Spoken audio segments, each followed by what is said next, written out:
जी बिल्कुल, मैं इस वक्त मौजूद हूँ चूनिया के बल्लो की पावर प्लांट पे। ये जो जेर तामीर है, यहाँ पे मजदूरों की बड़ी तादाद ने स्ट्राइक की हुई है, सरापा एहतजाज बने हुए हैं। इनका कहना है कि हमें जो है पिछले 2 माह से तनख्वाहें नहीं दी गई और इनके और क्या क्या मुतालबात हैं। इनसे बात करने के लिए मेरे साथ कुछ लोग मौजूद हैं, इनसे बात करते हैं। जी, आप आज जो स्ट्राइक कर रहे हैं, इसका क्या मकसद है? क्या आपको मुतालबात क्या आपके? सर, पहले तो यह है कि हमें 2 माह की तनख्वाह नहीं मिली।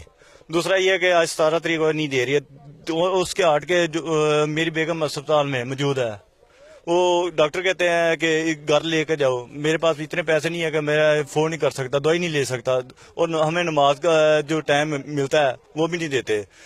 जुम्मे का दिन हाफ डे होती है, यदि कोई भी कंपनी में चले जाए हाफ डे देते हैं। यहाँ पे नमाज जो पढ़ते हैं उसके पैसे काट लेते हैं। जी, जैसा कि आपने सुना कि पिछले 2 माह से इनको तनख्वाह भी नहीं दी गई है और इनकी जो मिसेज है वो हॉस्पिटल में, उसके लिए दवाई के लिए पैसे नहीं है। दूसरा ये बता रहे हैं कि हमें नमाज का टाइम भी नहीं दिया जा रहा। लिहाजा इनकी रिक्वेस्ट है कि इनको नमाज का टाइम दिया जाए और इनकी जो तनख्वाहें अदा की जाए। जी।